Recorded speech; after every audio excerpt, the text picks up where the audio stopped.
Great. Thank you. And welcome everyone. Good afternoon. Welcome to our program, Service Equity in Action. My name is Joe Williams. I'm Director of Public Services at the University Libraries at UNC Chapel Hill. I also chair the ACRL ULS Public Service Directors of Large Research Libraries discussion group. So I'd like to start by saying just a few words about the group hosting today's program.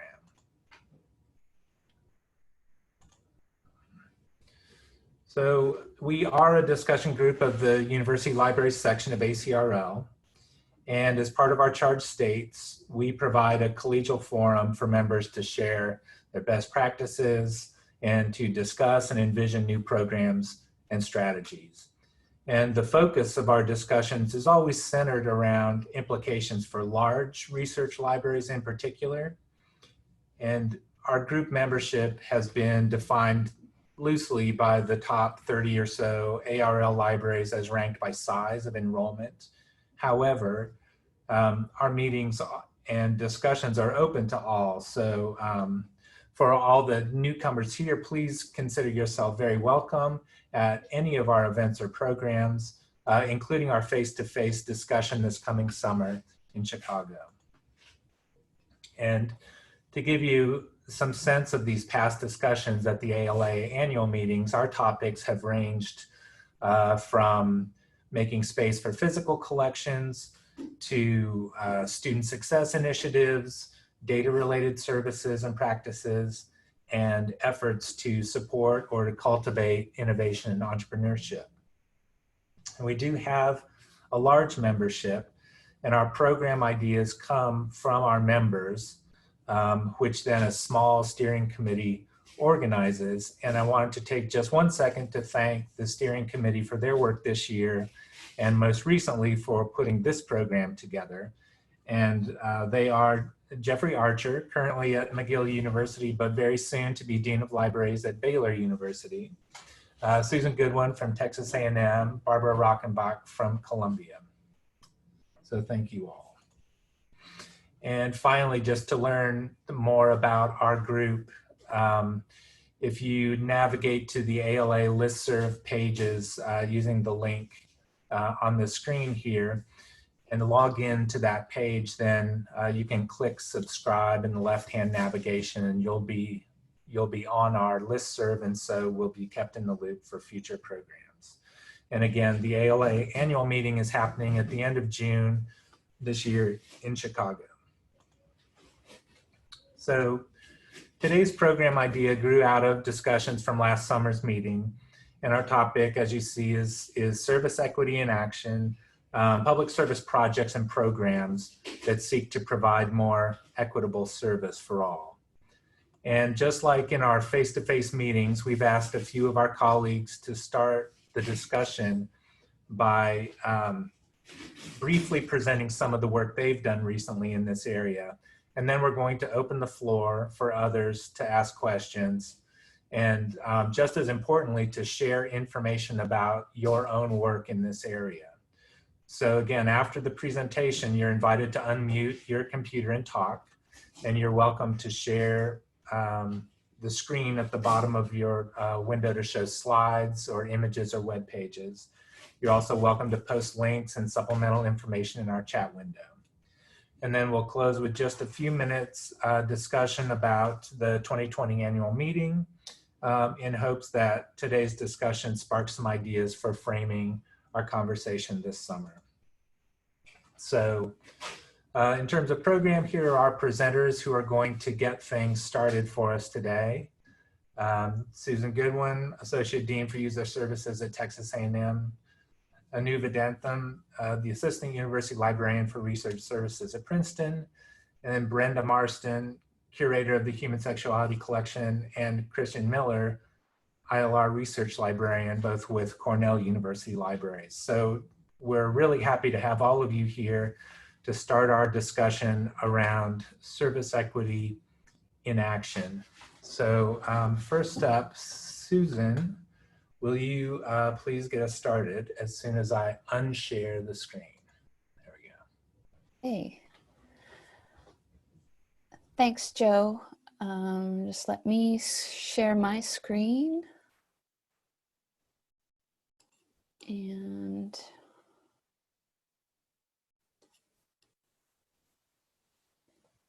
okay, can everyone hear me okay? I'm gonna assume so.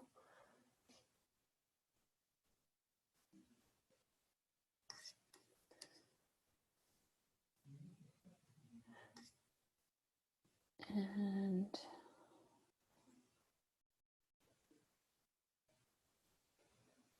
okay. Okay, I was asked to talk a bit about the role space is playing in supporting our library's diversity mission. So I'm going to go through a few examples that we have, keeping in mind that this speaks to our mission to create an inclusive environment where differences are valued and all individuals feel welcomed in the library. And we've had quite a few large renovation initiatives over the last few years that have taken a lot of time to complete. So they're very slow moving, often involving a lot of infrastructure and walls and office space and reconfiguring service points. But what I'd like to talk about is a little bit more of the organic space initiatives that have been going on across the libraries, really responding to direct student needs that have come to us either through our suggestion box, our LibQual initiative, or based on observation. And all these projects really started with the frame that we can't really tear down our buildings, in particular our main building on campus, which is a conglomeration of about 4 buildings cobbled together, one of which actually lives within the walls of our building.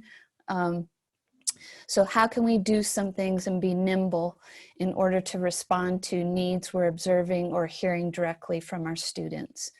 And the thing that I always try to keep in mind as we've been doing this is how far can we go down this road of being responsive and working with particular groups and providing specific spaces that support their needs and make them feel included and welcomed before we just have all these different individual spaces and no one ever works with each other, or we just run out of rooms.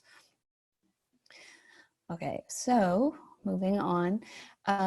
So quickly, I'm going to go through a few recently completed spaces, our prayer and meditation rooms, a new veterans study space, and a graduate study space, or an increase in graduate study space, and then a few that are in the works right now. First off, the prayer and meditation rooms that we've created really grew out firstly from a perceived need where we were observing students, in particular Muslim students, who were praying under one of our stairwells, and it just seemed like not the best location for them, and we wanted to be able to respond and give them a better space where they could gather. So this project grew out of collaboration between our Diversity Advancement Committee and student government representatives. And we also pulled in a faculty member with expertise in sacred spaces. And we identified a space on one of our upper floors that had a lot of natural light and converted what I'm going to call a corner nook. We have a lot of large study areas that around our stacks, and this one seemed like a good place where we could put up some walls and create a new space in it. And the space has minimal furnishings, and we added some design elements with our marketing department. So we covered one of the columns in a nice vinyl treatment and used with the word peace in different languages on the mural, and included also a compass point to Mecca for our Muslim students. But this room is basically open for any individuals to use for prayer and reflection, but we will not allow it for group events. We have an all-faith chapel on campus that can take care of that need. So here's just a couple of images to give you a sense of We wanted a really nicely lit space and something higher up in the building, and there's our column. And then it's very simple. We cobbled together some chairs that all matched just so we could get something up and running. We bought a series of books, and the faculty person helped us with identifying those texts, and some prayer mats. And then from the outside, we did create, the diversity committee, working with the student group, created some general guidelines for the room usage. So quickly, also another project we just finished is our new veteran study space. And we do have about 1,000 or more student veterans on campus. And typically they are non-traditional students. So they're usually older, they have families, and they're often working while they go to school. And our first year programs librarian worked with the Veteran Resource Center to identify a space in the library to give them sort of a second space where they could gather, study, relax, and connect with each other that had more extended hours than the popular hangout they have in the Memorial Student Center. So again, we identified our main library for this, and we basically converted an unused, I'm going to call it a swing space. It's probably one of the last swing spaces that we've used for different things and different priorities over time, but basically it was a large office suite, but it was located in the middle of all our group study rooms. So it wasn't very conducive for office space for any one individual who was usually part of another unit. So we thought this would be good to convert over and use that room. This room's swipe card access, and students have to register through the Veteran Resource Center to get their ID card so that it will open the door. So that's a collaboration with them. In terms of the service plan, if something isn't working and a veteran student can't get into the space, we will refer them back to their student center in order to get that rectified. This is just an example of some of the, it's a simple room again, but our marketing department worked with a small, with the librarian and the veteran student group to design a mural on the wall that was reflective of A&M and the students using the room.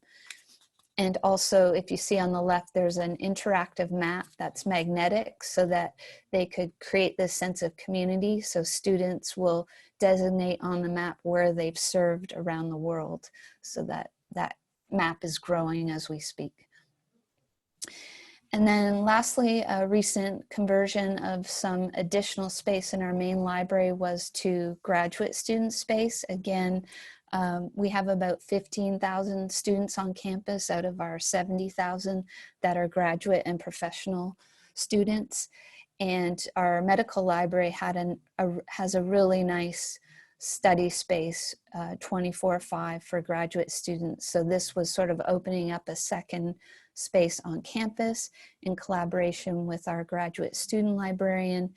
And we cordoned off, again, we found a couple of study area nooks to put up some glass storefront, sort of similar to what we did with the prayer and meditation room, to create two spaces. One is more of a collaborative space on the 6th floor for lounge activities, and then a designated quiet writing room for graduate students.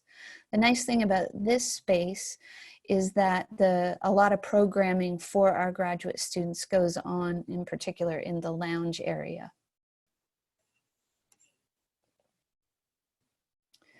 So this just gives you a sense of the open, light-filled areas. And then quickly, a couple of other projects currently going on, which are not completely fleshed out yet, but I thought this one was particularly interesting. Our university is extending programs for students that have autism spectrum disorder, and they've created our first living learning community around 2018. And one of our L&O librarians has been uniquely engaged with that learning community. And as a result of discussions, they asked about potentially retrofitting one of our study rooms into a sensory-friendly study room. And this was an underutilized sort of ultra-quiet study room that we thought might be good for this project. So they are working right now to identify what's needed in the room, and that work is ongoing. But basically we want to create a welcoming and accessible space that meet the unique needs of ASD students. And right now the group is conducting a needs assessment, and we're coupling that space hopefully with targeted programming and services through the L&O librarian that's working with this community. The other thing I'd say about this is the space is pretty well limited. We can't do much in this space with the money we have to put towards it. But I think what we learned from this particular user group is really going to be helpful as we continue to design the rest of our spaces across the library, in that effort to move towards more universal design than constantly just creating special spaces that meet different types of needs. So that's what we're shooting for. On a similar note, we are going to take one of our group study rooms and convert it into more of a bookable study room with assistive technology in it. And this is a collaboration between one of our liaison librarians, the public service unit, and our disabilities office, as well as our project management team that recognized it's not just about the space, but we need to work out a good service plan for the students who are going to be using this space. So that's what they're working on now, to convert the room and hash out the service model. But basically we're going to create a second location on campus that has longer hours than the disabilities office, with some additional software and hardware that isn't on all of our open access lab computers. And then lastly, we have a bunch of bike desks across a number of our libraries, and these have been very popular. But based on the assessment that we've done with students who use these bikes, they'd really prefer to have a more out-of-the-way space to use them. So we have given over an underutilized administrative meeting room that's up on one of our upper floors in the main library to create this new space and add additional furnishings to it. And this is going to be a collaboration with kinesiology, the College of Medicine, and the public service team, and again, our project management team that helps groups like this think through the process from start to finish. And that's all I have. So I'm going to stop sharing. Well, and as you do that, Susan, there's a couple of questions that showed up in the chat window. Let's see, one in particular, wondering, Stephen Bell's wondering if any faculty ask about getting access to the grad student space, or does faculty have another space? We do not have a designated faculty space, and I'm going to jinx myself now because I don't believe that has come up, but what has come up is, this is really great space. Can you give us more? So that's been mostly what we've been hearing so far. And also a lot of our marketing has been word of mouth and then through the work of our graduate student librarian. But I'm amazed at how many graduate students know about the space. So she's done a really good job just through her programming efforts to get people in to use it. There's also a question about within that grad space, is there like a separate conference room or meeting room where student groups can meet and not interfere with the other grad students there? No, it's truly open and collaborative with tables and booths. Yeah. Ironically, there's another study niche right next to it that's been cordoned off that the graduate student office I'm going to say, took over from the libraries a few years ago. And well, they've been renovating some of their space, and it's hardly ever used, but it's got glass walls like our other space right next to it. So it's really hard to not want to go in there and use that room for these conferences.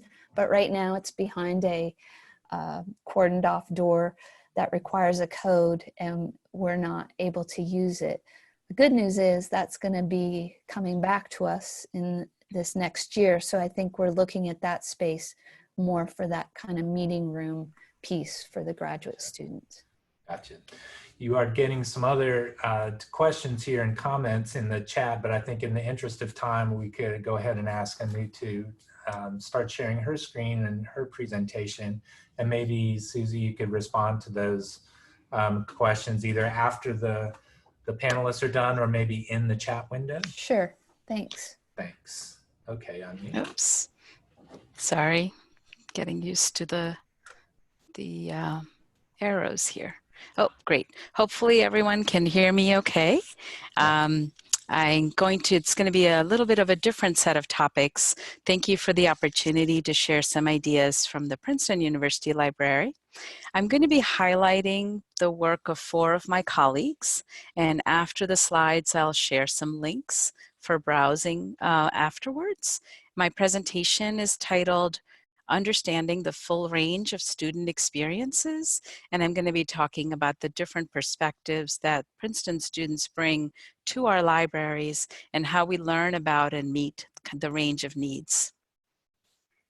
So a few general comments about Princeton. It's set in a very bucolic campus. It's about an hour each from New York City and Philadelphia. We have 2,700 graduate students and 5,300 undergraduates, so not a very large student body. Firestone Library is our main building, and we have 9 branch libraries. We're working on building a coherence presence, and it's captured in the tagline, "One library, many locations." And I wanted to give just a little bit of context about the complexity of the collections and the services offered. We hold more than 400,000 rare or significant works and 5 million manuscripts. Our list of databases and digital collections is long and complex. So understanding what we have and how to use it for research, it takes time and patience and persistence. And some of the comments you'll see in the programs to come will reflect the complexity. So our students find it hard to admit that they might need help, and it's actually even harder for them to then ask for help. So we hear regularly about procrastination, we hear about information overload, difficulty approaching a complex or ambitious research topic. This is the context that our students are conducting their research in. So the first program I'm going to talk about is our personal librarian program, which I think many libraries have. Ours is modeled after a program at Yale. It's led by Audrey Welber and Sarah Howard, and you will see Sarah's photo on the next slide. So every year, Princeton enrolls about 1,300 new undergraduates, and just as they arrive on campus, each of them receives a note from their personal librarian. It's just a light touch, and this has been helpful. We know that our students have many demands on their attention and their time, so we just send 1 or 2 emails every semester, and the goal is to be a safety net for the entire 4 years that they are at Princeton. So each librarian has a few hundred students, and we have a mail merge process that makes this very efficient. Any question that comes back to us is welcomed, and there's a lot of warm referrals that happen behind the scenes, especially when a student needs help with their junior or senior level research. So the personal librarian is expected to be the face of the library, even though the library itself has many, many faces and many, many services. For that particular student, that's the face of the library. And we get a wide variety of questions. Sometimes a student will write to me with a question months after I send them an email. So keeping the connection very light has really helped with this particular program. Next, I'm going to talk a little bit about the Scholars Institute Fellows program, which is called SIFP for short. So if you look at the undergraduate class that entered Princeton in 2016, this is the group that's going to graduate this spring. 43% are students of color. The website inclusive.princeton.edu shares demographics. For the class of 2023 that joined last fall, 16% are the first in their families to go to college, and 24% of our students qualify for a Pell Grant. And these statistics are quite different from the Princeton of a decade ago. What the SIFP program does is it empowers undergraduates, particularly those from first-gen and low-income backgrounds, to thrive at Princeton. Launched in the fall of 2015, SIFP provides mentorship opportunities, academic enrichment, and a support network of students, faculty, and staff. All students who identify as first generation and/or low income are welcome to join, and other students may participate as allies. So about 250 undergraduates are members of SIFP today. And every year, a small number of staff are selected to be staff fellows, and they visit with the students regularly. This year, 3 of our librarians are SIFP fellows, featured on the SIFP website, and this helps the library connect with the network of support providers around campus. Sarah Howard, pictured on this slide, is our Gender and Sexuality Studies librarian. She's actually been convening these weekly study sessions in collaboration with the SIFP offices on site where the students gather as part of their daily routine. There are great snacks, there's casual activities that take place while the students study, creating an environment where students feel more comfortable asking her research questions or just general questions about Princeton. Every week, she invites other library staff to come and join in. So over the semester, the SIFP students get to know about a range of library services. The conversation is casual and affectionate, and it reduces barriers to asking for assistance when the need arises. A current student serves as a community ambassador. And Sarah has reported that persistence has been the key to this program. Several weeks of low attendance did not deter her, and now she has a regular group of students who know her and they enjoy studying in her presence. So you can see this is a much more of a high-touch aspect compared to the personal librarian program, which had a more of an email-based focus. This is something I'm actually really excited to share a little bit about. This is Valencia Johnson. She's part of our MUD library. MUD archives Princetoniana, which is a word that defines Princeton-related stuff, and it archives Princetoniana for generations. If you don't know already, Princeton's alumni network is incredibly active. They arrive on campus every summer. They wear a truly amazing collection of orange clothing, because that's the tradition. The MUD Library has collected items that capture Princeton's past, and today students re-examine that past with a critical lens. If you are not yet familiar with the Princeton and Slavery Project, it's well worth a look. But I'm going to talk today about the Amp Up Your Archives work Valencia is leading, and her LibGuide is listed on the screen. What she does is she goes out and meets with the student groups that are active today, and she encourages them to think through their experiences and how they would like to represent their own work in the library archives. So this process includes thinking about oral history, digital preservation basics, keeping track of their creative flyers after an event is finished, She includes discussions about how all the archives are constructed, and they can reveal the biases and the preferences of the librarians and faculty who have constructed them. So by including the students directly in the collection and the construction of the archives, Valencia is engaging today's student leaders in librarianship. So one example of how this can resonate is the flyer on the screen. It's a recent presentation she organized called Student Activism Then and Now, which connects the experiences of alumni and current students who consider themselves as dissenting voices from the mainstream.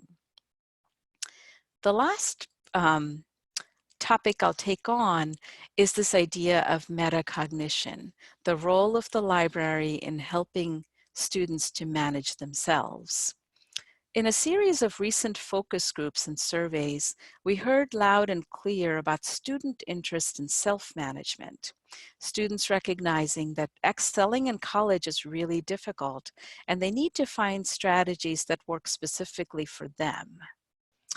The library can help strengthen mental well-being, promote time management and healthy habits and a sense of community. And Jen Hunter has led some of our works in this arena. We hire student workers who conduct the library tours for their peers. It's a small change in procedure, but a powerful one. To new students, a student-hosted tour feels different from a librarian-hosted tour. Parents and family also love hearing directly from current students about new aspects of the library. Jen has also begun programming in Firestone Library to help students step back from everyday pressures. And a simple example of this is hosting Pomodoro hours.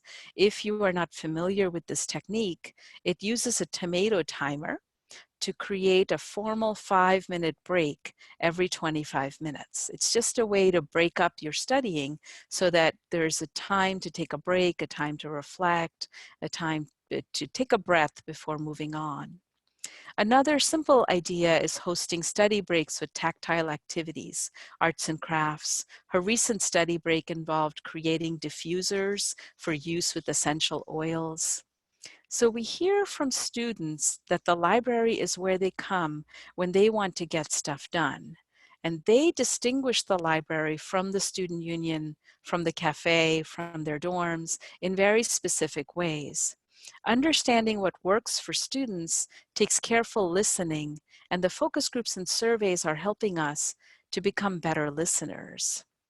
So my last slide just has some of the links that I would encourage you to explore. Some of our content can be behind a login wall. So if you have any difficulty reaching these sites, please do be in touch and I can assist. I'm going to see if I can open up my browser just to show you what the sites look like, and then I'll hand it over for questions. So this is the personal librarian program. As you can see, a large number of librarians participate. This is an example of a recent symposium on underrepresented demographics in special collections. And this is an example of a summer internship program we conducted last summer to help high school students to imagine themselves in librarianship. This is an example of a program in our children's library that connects with K-12 teachers that are in this area. This is a website about the My Princeton Oral History Project, which helps students who consider themselves out of the mainstream to add their own voices to the archives. This is the Princeton and Slavery Project that I mentioned earlier, and this is just a link to a Wikipedia article on the Pomodoro technique. And I will go ahead and turn it over for questions, if there are any. Super, thank you. And you did field some questions in the chat box, which actually Jennifer Hunter is doing a great job of responding to as you're presenting, but we'll give you just 1 minute here for if anybody has a burning question running.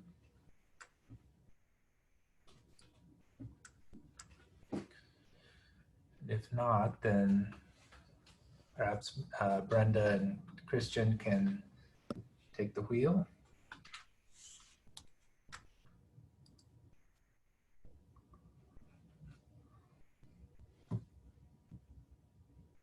Great. All right, it's all yours. There we go. I think can everyone hear us? Yes. Okay. Okay, this is Brenda Marston. I'm curator of the Human Sexuality Collection here, and I use she and her pronouns for myself.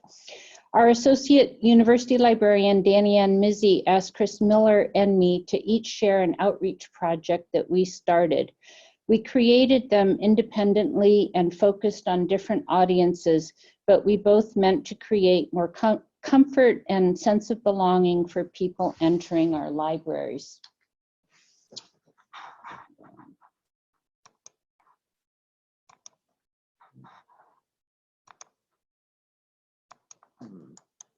There.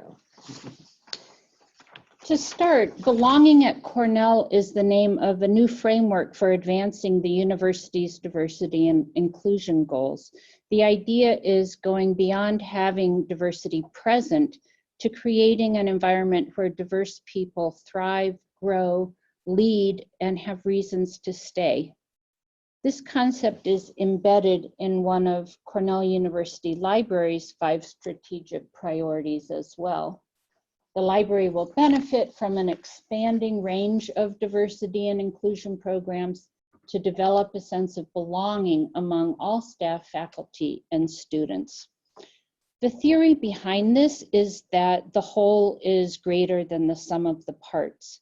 A range of projects popping up throughout the library system support each other, even if unintentionally, and create a bigger impact. And a project designed for one particular group will have ripple effects that reach others. So the project I will tell you about is International Pronouns Day. This is an event that started in 2018 to celebrate the diverse ways individuals define their gender and to educate people about how to communicate respectfully on this topic. The originators worked with students in higher education, but the campaign has reached nonprofits, businesses, and all kinds of organizations across more than 25 countries. I heard about it and signed up to participate in its first year. Of over 400 endorsers in 2018, we were one of only 2 library groups. As you see, the GLBT roundtable of ALA was on top of things right from the beginning. The next year, 5 public libraries and the Library of Henderson State University in Arkansas joined this effort. I would love to see a surge of participation from academic libraries in 2020. So what did we do? Each endorsing group can participate in its own way. We got pronoun pins from our LGBT Resource Center, wore them, and shared them at our Unit's 3 public services desks. This was our simple message: help yourself to a pin. The baskets of pins had signs that simply shared the goal of International Pronoun Day. Whether we assisted a gender nonconforming or transgender patron that day or not, we signaled to all our patrons that we want to avoid assumptions and welcome them with respect. One visiting researcher was so excited, she told me she was going right home to propose this idea to librarians at her university. For library staff, this very simple action gave us practice sharing our own pronouns and reminded us of the ingredients necessary for a proper welcome and the possibility of feeling you belong.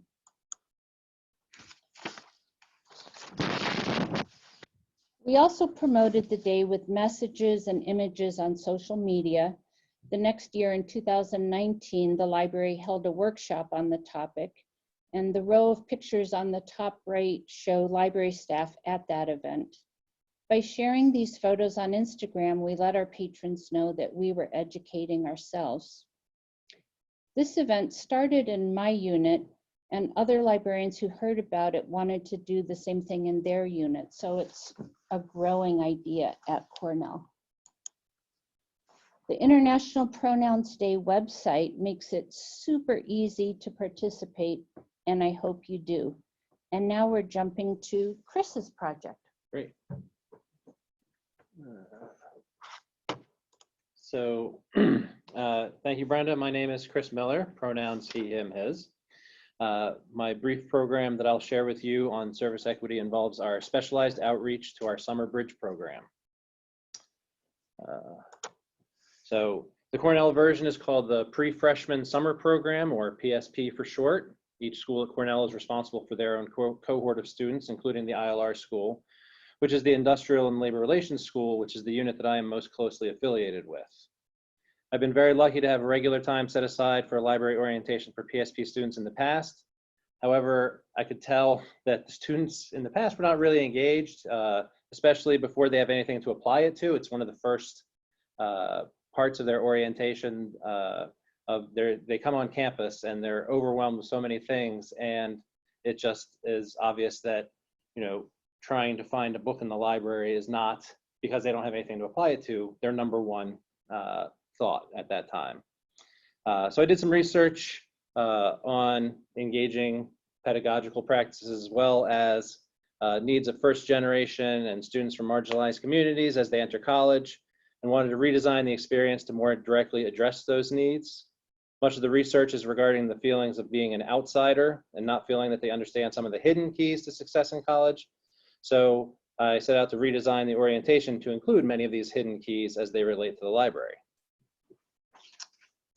So I also won't go too far into it, but the 5 strategic priorities for CUL for the Cornell Library, as Brenda mentioned, those include diversity and inclusion, but also the student experience. And so I thought it'd be a great opportunity to try and improve their experience through this redesigned offering.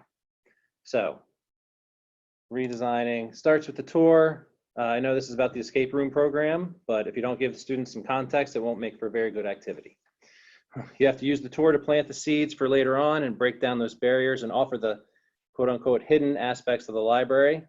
As others have mentioned previously today, I think it's important to be casual and lighthearted and welcoming, and not make it seem like it is a really dire thing, you must learn this, but an opportunity to work with them to help them, bring them along. And so I do things such as go out of my way to point out the places that are most conducive for sleeping between classes. After all, students are going to do it, but some might not think it's okay and worry about whether or not it is something that they should be doing. And so I describe where it happens most often and let the students know that they shouldn't worry if it happens. I also talk about eating policy. You know, our policy in our library is if you're neat, you can eat. And so if, you know, bringing that to the front at the beginning before there's any question about it, I believe will make them feel more comfortable, you know, as they're using the library. I also show them other special nooks and crannies in the library. I also use the time to talk about how and why they might want to ask for help. For instance, I like to mention that professors are great, but that they are not lazy, but efficient in that they often assign similar research projects from year to year, and we've helped students in the past work on some of those same research projects, and so we can offer help in help them save time and effort in their process. So with that, I bring them into a room, I give them a brief tour of the website, being sure to reinforce the skills to use the spaces, resources, and services that I've already mentioned, and that, spoiler alert, I want them to be able to demonstrate through the escape room activity. So at this point, I've told them about the resources, spaces, and services. I've shown them how to use how to access the resources, spaces, and services. And now I use the escape room to have them practice using the resources, spaces, and services, which I know if I describe the different skills, you know, it's, oh, find a book in the library, and so on and so forth. Sounds like a good old scavenger hunt activity, but the difference is story. So this is Dr. Arnold Zimmerman, which is actually me in a haggard beard and goggles. but he is an ILR professor that went missing, but not before leaving us with this book-shaped box with a lock on it that contains the secret to doing well in college. I know it sounds hokey, but it is actually very effective. They start to sit on the edge of their seat, like, what is going on here? The students are divided into teams, and the first team to follow all the clues will find the combination and get a secret to doing well in college. Quick rundown of the clues. So the students are first given a book citation and asked to retrieve it from the shelves. Inside of that book is a fake syllabus for one of Dr. Zimmerman's courses. It directs them to retrieve the indicated reserve item, which is, if you can see, libraries are awesome, which when taken down to our print reserve desk here is what they are given. One of the reasons that I do make sure to do a print reserve item is that it is the required class that they take over the summer is a labor history class that is very heavily uses print reserves, and fairly certain that they have, or most of the students have not had that experience before of what the reserves are or how they work. So I want to make sure that they are actually going up and performing that task. So solving this clue, I don't know if anyone has had time to take a look at it, but and I'm kind of surprised when the students figure this out. It says down the side, take me to blacklight in 237, which once they do, as you can see here, it gives them another clue, which has them reserve a room. The room reservation confirmation says to go into a specific room, do this. There's a photo booth task. It uploads to this. Ask them to go ask at the reference desk for their next clue, so to make sure that they are going and asking for help and support. And once they've done that, they get an envelope with a citation.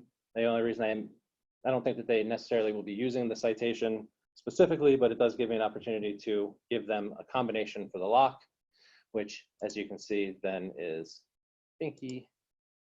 And the secret to success in college is candy, which they also very much appreciate. So the outcomes, I've never seen more students run from one end of a library to the other.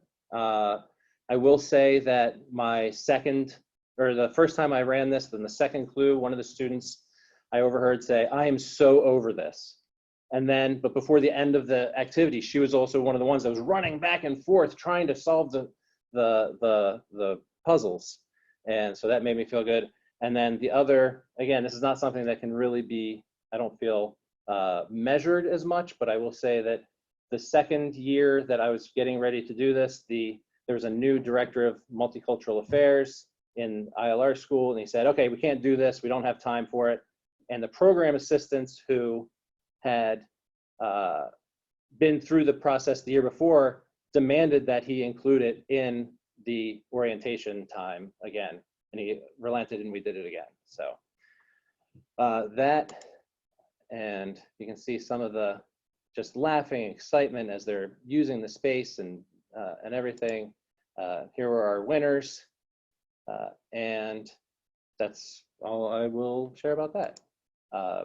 Did want to mention that we have some other initiatives at CUL, and with that, we can take any questions or wrap up. Is there anything else you wanted to say, Brenda? Go to the next slide. Right. And there are a number of resources available also.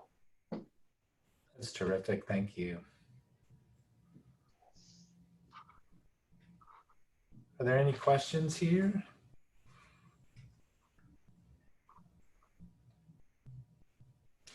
In fact, Chris and Brenda, if you don't mind unsharing the screen, we'll just go ahead and let's see. Thank you. I will put my screen up real quickly. So I guess at this time, we're encouraging other folks here to share information about the work at your library, maybe work you're doing in any of these areas. And I will unshare the screen here for a moment. I think we'll just put off any conversation about the annual meeting in the interest of time, and we can pick that up in the listserv. So I will unshare here, and anyone that wants to ask a question or share something, please feel free. This is Stephen. Yeah, I was going to share something, Joe. Excellent, thank you. All right. So most of the programs we heard about were student-facing. I'm going to share one that is a community member, non-student facing. Temple University is in a high-density urban area. We have the highest number of low-income, high-poverty residents in our surrounding community. We also exist in the area of the city that has the highest digital divide. So one of the things that we started in 2009 was just a community and internet access hub that we call our Community Computer Guest Program. And this way, residents of our neighboring community can come in and get up to 2 hours of internet access and computer access a day. There's no fee, of course, and the service operates from generally 8 a.m. to 7 p.m. and is also available Saturdays and Sundays. We use Envisionware software to, let me do this. We use Envisionware on the computers to run the system so that the rest of the student population can't log on to these computers. It's strictly for the guests who have cards that they apply for, and then they can just come in and help themselves to the computers. So it requires very little staff time. We have approximately 500 to 600 current guest users at any one time, although since we started the program in 2009, we've had about 6,900 people apply. We have people from approximately 140 different zip codes across the Philadelphia metropolitan area who participate in the program. One of the things we realized early on is that if you're going to give people access to computers, you're going to need to have some tech support nearby, because most of the folks who come in are fairly novice with computers, so they may need to know how to download or how to fill out a job application online. So we decided to have student as tech assistants who are nearby that can help people. It's not a formal technology training, computer education program, but it's good to have support nearby so people can get service very quickly and feel like, comfortable using the technology in the area. Just for the fiscal year 18-19, we had approximately 11,000 unique logins on these computers. Those logins were approximately 12,145 hours of computer time, and the average length of a computer session is 82 minutes. The Free Library of Philadelphia, which has 6 branches in a radius of about 2 to 3 miles within our campus, Free Library only gives 30 minutes a day. So 2 hours is a pretty good deal over here at Temple Libraries. We have a fair number of success stories. This is one of our computer guests actually wrote an entire book of his self-stories and poetry on one of our computers. And then he self-published it with the help of Emily Schiller, who's shown here on the left. She coordinates our community computer guest program. And I should mention that all the people who are part of this program can also borrow books from our collection and use DVDs in the library as well. And I'm just going to stop there. We do a lot of different things at Temple University that are related to community engagement. This is just a number of them. If you want to take a look at that, if you have any questions about anything particular, but we're doing more work with our free library branches. We're doing more work with our local Norris Homes community group. So given the nature of our community and our location, One of the ways we can offer service equity is through these kinds of community outreach and engagement programs. Thank you. And I'll stop sharing.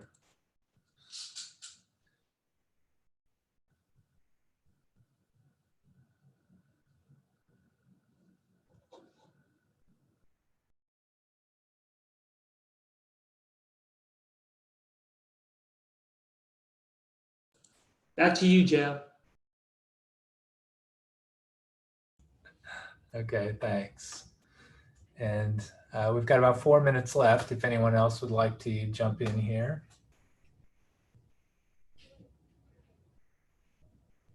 Hi all, it's Barbara. I'm happy just to add a very quick thing we're doing here around the first generation low income partnership, or FLIP as we call it. I wonder if any of you have FLIP chapters on your campus. You can just indicate that in chat, but essentially it's a national organization for first gen students, yeah, you do at Emory, great, okay. And so the FLIP program we became aware of in the last couple of years, and noticed that Brown was doing a kind of textbook and course material project with the FLIP program, where they were having students donate course books that they were no longer using and put them in the library. And it was just sort of an unmediated place for students to pick up books. I think that they allowed for checkout of the books via Facebook group. It's really informal.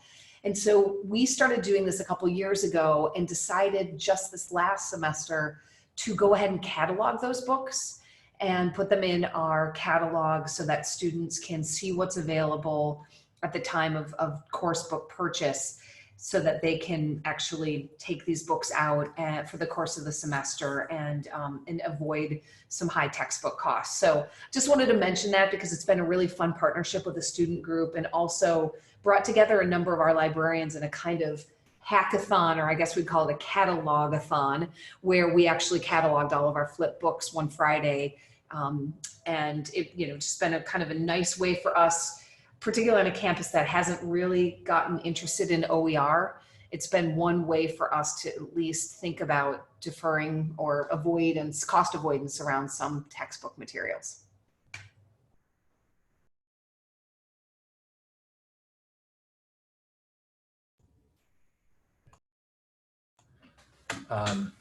Well, thank you all. I think in the interest of time, we'll have to stop, but I want to again thank all of our presenters. This was, I thought, really excellent, impressive presentations and information.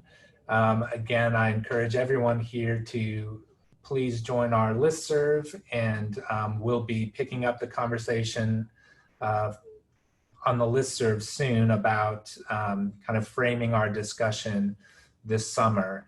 I mean, it's my sense right now, there's probably a lot more that we could talk about just on these topics here of equity in action. So we'll likely send around a survey and get some more suggestions from folks. I think with that, unless anyone has any final comments, I'll just say thank you very much for your attention and participation today, and we hope to see you again soon.